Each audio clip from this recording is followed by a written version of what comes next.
Hello, this is Mr. Gregory. In this short video, I will be telling you about the general overview of your traditional Inuit culture project.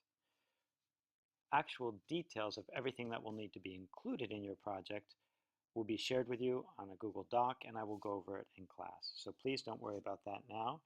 We'll just be focusing on the main concepts that will be included. So first thing is don't panic and don't be confused. You will be given all the information and all the time you need.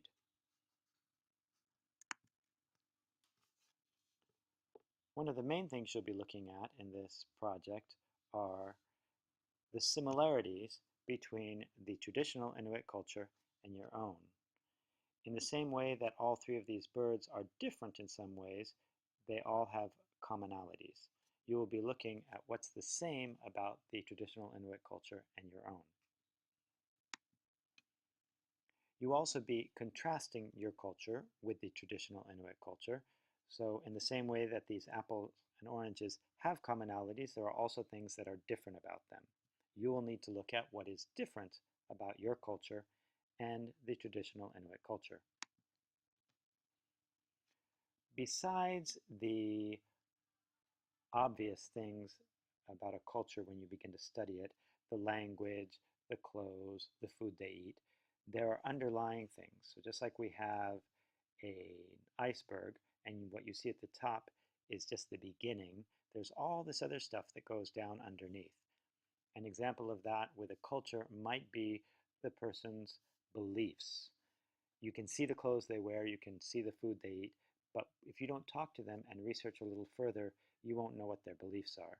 So you will have to do some research about the traditional Inuit culture and find out what their belief system was and other parts of their culture that you can't just see, that's not on the surface. Whatever of the options you choose as your Inuit culture project, you will have to make sure that the information is organized so that it's easily followed and that it's clear to the audience. And please take a page from Goldilocks and her friends. Not too little, not too much, but just right. If you wait to the last minute and don't put too much effort into this project, the quality will suffer and you will probably be frustrated trying to finish everything at the last minute. If you do too much, you shouldn't be staying up till 11 o'clock every night because you're so excited and doing so much on this project. You should do just right. You'll have several weeks to work on it, a little bit each week, and you'll get there. Okay, so now what are our options?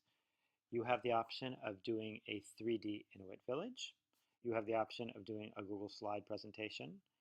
And you have the option of using Book Creator or creating a book with paper and illustrations on your own.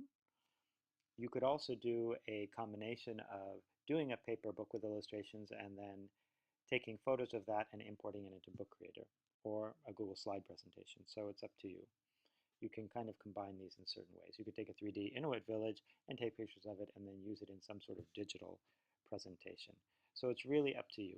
Also, if you have an idea of a different way you would like to present the information, just check it over with me and make sure that it will fit all the criteria so that you'll be covering everything you need to in the presentation. So good luck, enjoy. It's a fun project. Students enjoy it every year, and I'm sure you will too.